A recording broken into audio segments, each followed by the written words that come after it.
प्रकरणात पोलीस जितक्या खोलात जातात तितक्याच अंतरावरती त्यांना नवा धक्का मिळतोय। नवे आव्हानं समोर येत आहेत, नवे खुलासे होत आहेत। जितका गुंतागुंतीचा हा मायाजाल आहे नात्यांचा, तितक्याच गुंतागुंतीचा आहे हे शीना बोरा हत्या प्रकरण।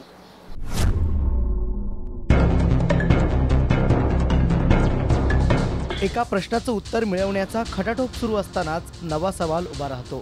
नात्यांचं कोडं सुटलं की पोलिसांसमोर पुन्हा एक कोडं उभं राहतं। असंच काही घडतंय या शीना बोरा मर्डर केसमध्ये। रात्र थोडी सोंगफार गत या प्रकरणात झाली आहे। नात्यांच्या विणलेल्या जाळ्यात प्रत्येक जणांसमोर संशयाची सुई जाऊन थांबते।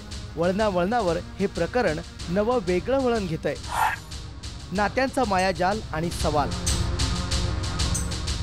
नात्यांच्या मायाजालामध्ये सगळ्यात महत्त्वाचे आहेत ते पीटर मुखर्जी। पीटर यांना खरंच काही माहित नाही का?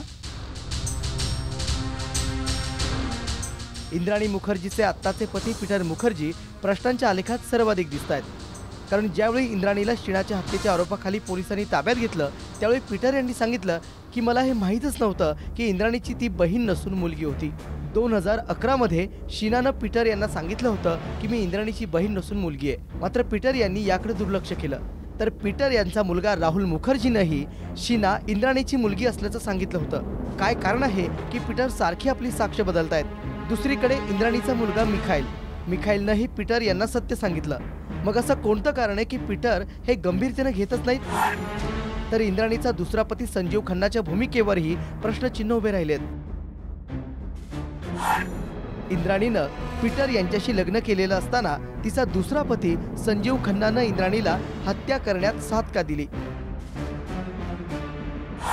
मिखाईलला मारण्याचा एक कट असल्याची कबुली संजीव खन्नानं दिली आहे। शीनानंतर मिखाईलची हत्या का करायची होती? शीनाच्या हत्येमध्ये आणि मिखाईलच्या हत्येच्या कटामध्ये इंद्राणीला साथ देण्यात संजीव खन्ना यांचा स्वार्थ काय?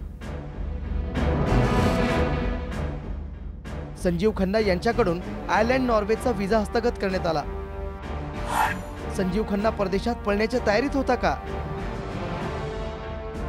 तर इंद्राणी, पीटर आणि संजीव खन्ना यांच्यातही सख्य कसलं? संजीव खन्नांकडून इंद्राणीला विधी नावाची मुलगी होती जी सध्या पीटर यांच्याकडे आहे। तरी सुद्धा पीटर म्हणतात की मी संजीव खन्नाला ओळखत नाही। हा सगळा मायाजाल, हे सगळे सवाल फक्त उलगडतील या प्रकरणाच्या शेवटाला।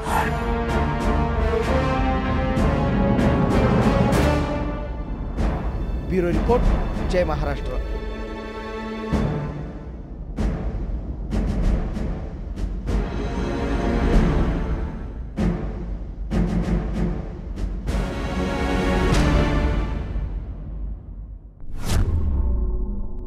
गुन्हेगारी विश्वातल्या या घटनेसह इथेच थांबतोय। या कार्यक्रमाच्या माध्यमातून तुम्हाला खबरदार करण्याचा आमचा हा उद्देश। कारण अशा घटनांचे सावज तुम्हीही होऊ शकता। त्यामुळे तुम्ही राहा खबरदार। खबरदार@jmaharashtranews.tv या ईमेल ॲड्रेसवर तुमच्या आजूबाजूला घडणाऱ्या गुन्ह्यांची माहिती तुम्ही आमच्यापर्यंत पोहोचवू शकता। पुढच्या आठवड्यात आपली भेट होईलच, तोपर्यंत तुम्ही राहा खबरदार।